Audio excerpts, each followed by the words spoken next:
Hi, I'm Mindy Ford. I'm a reference librarian at American University, and today I wanted to share with you the book A Light in the Attic by Shel Silverstein. This book was published in 1981, and when I picked it up off my bookshelf to bring it today, I see that it says inside, Christmas 1984, Gaeta, Italy, which is where I was living then, to Mindy and Wes, with love from Daddy and Mama. So I thought that was sweet. It was a special book that I really enjoyed when I was a child, and I'll start by reading you my favorite poem in it, which is called Wild Strawberries. You can see there's a picture of a wild strawberry. Are wild strawberries really wild? Will they scratch an adult? Will they snap at a child? Should you pet them or let them run free where they roam? Can they ever relax in a steam-heated home? Can they be trained to not growl at the guests? Will a litter box work, or would they just leave a mess? Can we make them a cowberry, herding the cows?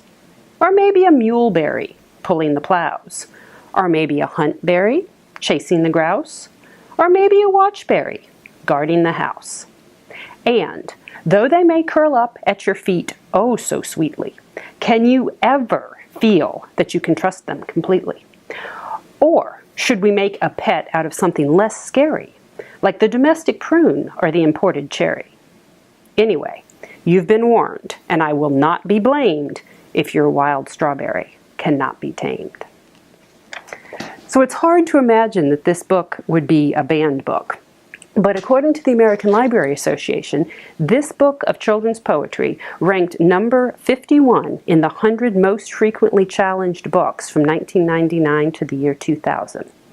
The objections raised were generally related to subject matter: disobeying or disrespecting parents, dying, morbid humor, and the presence of supernatural themes, including demons, devils, and ghosts. So after reading that, I went back and looked for some poems, tried to find some that might be objectional. For example, there's the prayer of the selfish child. Now I lay me down to sleep. I pray the Lord my soul to keep. And if I die before I wake, I pray the Lord my toys to break so none of the other kids can use them. Amen.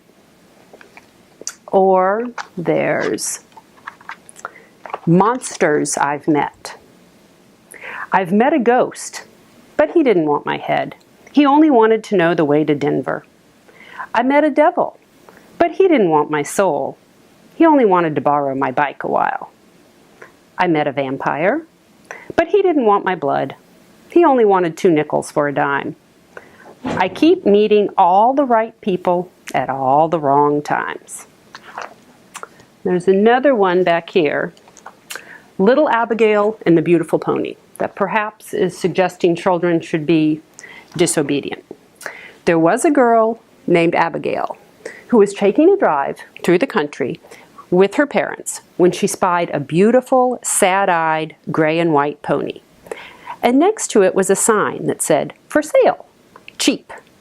"Oh," said Abigail, "may I have that pony? May I please?" And her parents said, "No, you may not." And Abigail said, "But I must have that pony." And her parents said, "Well, you can't have that pony, but you can have a nice butter pecan ice cream cone when we get home." And Abigail said, "I don't want a butter pecan ice cream cone, I want that pony. I must have that pony." And her parents said, "Be quiet and stop nagging. You are not getting that pony."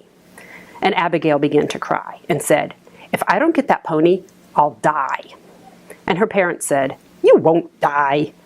No child ever died from not getting a pony." And Abigail felt so sad that when she got home, she went to bed, and she couldn't eat, and she couldn't sleep, and her heart was broken, and she did die. All because of a pony that her parents wouldn't buy. This is a good story to read to your folks when they won't buy you something you want. And the mother says, "Oh, if only she were alive, I would buy her 100 ponies." And the father says, "Oh, what fools we were." So apparently, this is why A Light in the Attic by Shel Silverstein has been banned.